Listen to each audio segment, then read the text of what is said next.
All right, thank you one more time. The program's still right here this morning on ITV on independent television. Now, we just quickly do this this morning because it's an update. It's just happening now, talking about the age limit that has been set by the federal government through the Federal Ministry of Education for tertiary admissions in the country. And what are the issues and how can we really get through in all of all this? We're so privileged to have an education consultant with us this morning, and of course a foremost educationist in Edo State in Nigeria, talking about Mr. Peter Okunwowa, the proprietor of Cavalry Crown Academy, and of course one of the coordinators of Test House Tutorials, aka Gorilla Brain. Mr. Gorilla, you're welcome. You see, I call you Mr. Gorilla. Good morning, Mr. You're Evans. welcome to Good the morning, program. Now, you and I remember, I think about 2 months ago, prior to the joint admissions, matriculations, JAMB examination, we talked about this. And, you know, little did we know that the federal government was going to bring it up again. And here it is now, the 16 years age limit. So what are your reactions? The federal government already introduced this age clause when JAMB insinuated that some persons were too young to take the exams, which was essentially going against the arithmetic that has been set forth by the federal government as to the strata of education being the 6334 system. And again, if you look at the mental fecundity of young people, it was beginning to give them the impression that the reason why there are a lot of social vices in the higher institutions of learning is that a number of these folks come in too young, unprepared and unready for the university life and the mental wherewithal that goes with it. Well, for me, when you look at the age where a child should begin learning formally, I think that the age clause of 16 shouldn't have even been a thing that should be formalized. It's a steady projection that should bring a child up there. Because from when you start nursery 1 at the age 3, if you follow with such projection, you're going to finish secondary school at 16 plus. You get me? Now, this argument goes to show that parents has a lot to do when it comes to their children's upbringing. The federal government has not adduced any strong reason apart from the fact that they are too young. There are a lot of other reasons. There are myriads of reasons why children should be allowed to develop before they get to such stage. Now, for me, parents who would help their children skip classes and wouldn't submit to the idea that the child should repeat when the child is not competent enough to withstand the stress, the academic rigors of that class, should not be placed on notice that there's no need hurrying the child out of the secondary school or the school system, because when the child is not up to that age, the child will not be able to get into the university. And I think that for those who are 15 plus now who took these exams, with the clauses that the JAMB set forth, which was that they will score 300 and above, 400 and something of them score 320 and above, I think that because they are going to be 16 in this admission year, they are allowed to come in and write the post-term of the universities, because by the end of the year, they would be already 16 plus, as the case may be. This also is telling school operators and school managers that the age of mental development is deliberate by the Nigeria states. They are saying that at certain age, a child should be at certain class and a certain learning environment. The idea of encouraging parents, because the child is putting up some smartness or exhibiting some smartness, to jump the class should be discouraged. However, I have a problem, just one singular problem with this policy, and I hope that the federal government will make the exception. This policy is in itself a limitation to the encouragement of the genius factor. There are kids who have extra abilities, who have gifts, as you may call them. In Abuja, you have the school for the gifted, because they've come to understand that there are some who have very unprecedented IQ levels, who could do very unprecedented things at very young age. I do remember that somebody here in Edo State became a PhD holder at the age of 21. He celebrated for it today because he was allowed to do it. I dare say that if he had schooled in Nigeria, he probably would not have gotten a PhD at 21. Yeah. Now, what this goes to show is that would the university managers, would the federal government Ministry of Education make the exception for genius children? A child could be 13 years old, and the child is ready for university education. In fact, such children may even beat the ones who are Methuselahs in terms of age.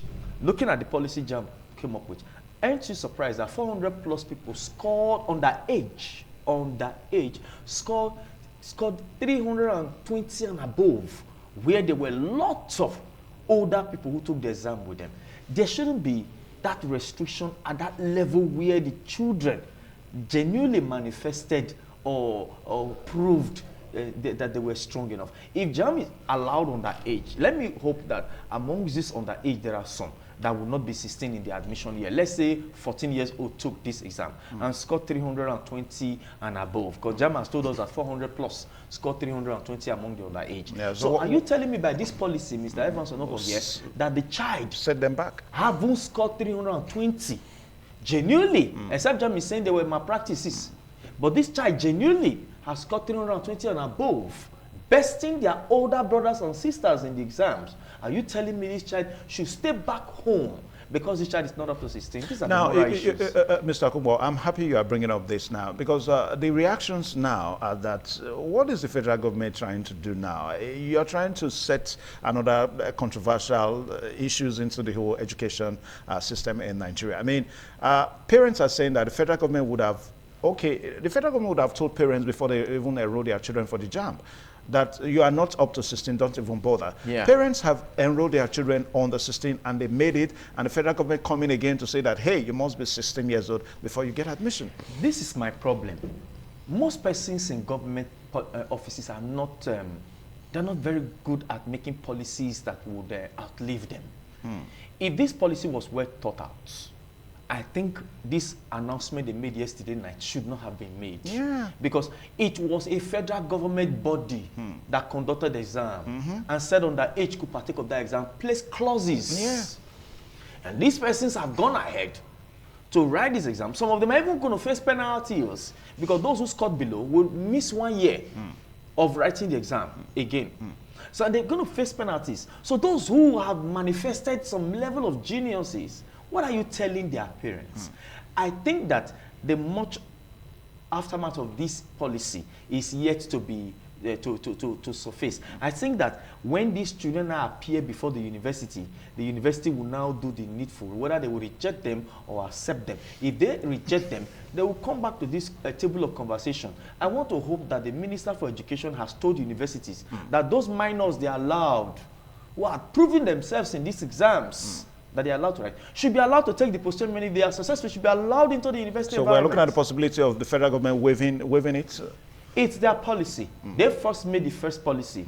If the Ministry for Education made a policy at JAM level, it's a federal government policy and it's a federal policy. So if they are making another policy that goes against their own policy, they should be able to tell us a way forward around their own policy. Okay. Now, a while ago, you were trying to support the idea of 16 years old. I know that you like the idea, young education and all that, but we're looking at the Nigeria reality because Nigeria seems to be modeling towards outer world. I mean, what is obtainable globally, but we don't take cognizance of our reality back home. Now, look at the social vices in the country today. Now, parents are battling, with their children to help them so that they don't be victim of the social vices. And maturity starts at the age of 18. So you want to tell me that a child that is 16 years old, that is still under the mentorship, the tutelage, and the care of the parents, you allow that child go into the university, that child may not be, susceptible to some of these, social vices we're talking about. Let me allude to scripture here. The Bible said, train up a child in the way the child should go, and when the child grows, he will not depart from it. And let me also allude to reality here, that children who are not mature enough can come under certain influence and manipulations in the university system. But these two factors are absent of the child. One is parental, the other one is government policy, the other one is government. But we're looking at the environment now. The environment that the child finds himself. It is not the child's fault that the university system has enthroned courtesan, has enthroned all sorts of bullying. It is the responsibility of government and the handlers of the university system to fight courtesan to a standstill and make the environment conducive for children. That should not become why a genius child should be limited as far as aspiration goes. I was just hearing on the news here that there was a gunshot during the SUG elections in Auchi Polytechnic. I mean, such should not be held in the higher institution of learning. It's manifestation of failure on the part of government. The insecurity just now should not now become the reason why a child who's manifesting genius abilities should be limited. And whether you like it or not, the Bible is still correct to the extent that an idle mind is a devil's workshop. When you keep them at home till they are 18, 19, what good does it really do? Is the vices not in the streets? Is it not in the neighborhood? For working parents who will not be able to stay at home to engage these children, what would they be doing at such times? Or if they are too young to get into the university, by a stroke of that same policy, are they too young? Are they not too young to also go to a computer learning institute or other forms of learning? Are they not too young to? By a stroke of that same policy, because we are talking about their mental ability here. It's not developed enough by reason of age, according to this government policy.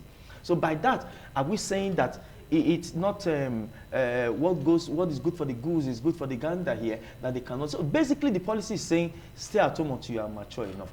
In the house where you leave those children, the street where they are, is the vices not going to find them there? Are they not going to be what they would be before they even get to the university system? I think all of this is to explain the reality away that this policy needs some redressing at some point. Yeah, it's a welcome development. Nations of the world should have age limit for certain things. We placed 18 years as age of voting, right? By a stroke of this policy, can we now also now begin to debate the issue that children of 16 should be able to vote since they can get into the university? Okay, that's the university underground is not a kid that's the anymore. way you're saying it now? Yes, it's not a kid anymore. If the government is saying at 16 you're mature enough to go into a higher institution of learning, at 16 you should be mature enough to choose leadership. And this goes to tell one thing. The age of maturity is changing world over. Some clans of the Western world have realized that maturity is no longer 18 and above. It's not even below 18. So I was speaking with a 17-year-old girl yesterday who is a student of University of Benin.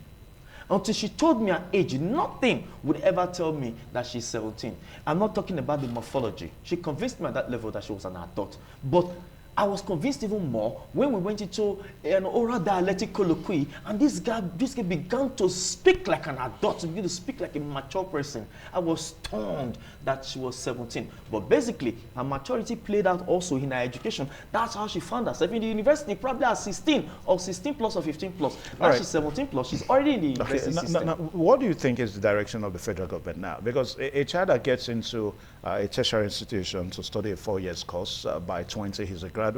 Then if that child intends to extend if it the more, strike actions don't happen, I'll take 1 year or 2 years away. okay, let's say by 20 he's a graduate. Now, if the child extends it more, maybe by 22, 23 he has a master's. Put another 2 years, by 24, 25 he has a PhD.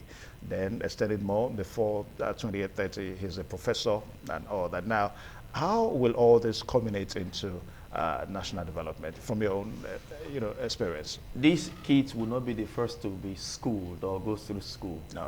In fact, they will not be the first to have good results. I still challenge them at the level of intellectual sagacity. My generation is still better than their generation. They are only smarter at doing rubbish. And in most cases, those who are able to channel, those who are able to channel, you don't generalize. Is this generation that is into fraud? How do you classify fraud if it's not rubbish? You know, is this generation that goes on the internet and defraud people of their hard-earned savings and all of that? Is that their smartness has not been directed rightly. Now, the problem with this policy is that it doesn't change anything. If anything at all, it helps us quickly raise smart people who can outsmart us in the system. You get me? Because the economic revolution should be part of the education system.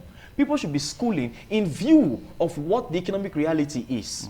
Many years back, the generation before your generation, Mr. Evans, we were told in this country that once they were in NYSC, there was a Beetle car waiting for them, for exceptional students, waiting for them in their parents' home. I remember they were that days, taken care of. There were companies coming to NYSC to bid for them to come into their employ. Today, is that the reality? Why are we throwing them out of the university when the economy is not prepared for them? I think along this same policy, the federal government should now ingest learnings into the higher institutions that will make them independent even while they are undergraduates. That way, while they are as young as they may be, their life may start as early as 2021. I mean, fatherhood and motherhood may start that early. When you go to a place like the West, you see people who are in their 60s seeing their second, third generation already. Is that their life started much earlier. If we plan the economy alongside this education, this age factor, if we plan the reality of the economy alongside, it will be better for society. Other than that, it's just to have them come out of school at very early age and come out to society and start looking out for themselves by themselves. Okay. All right. So I want to say thank you because we're also going to be having this topic from Abuja this morning. So we just started it from Benin as a curtain raiser because it's hot now. I mean, the news just broke some few hours ago. So we'll have to, do the discussion. I want to say thank you so much, Mr. Peter Okumbawa. You're welcome.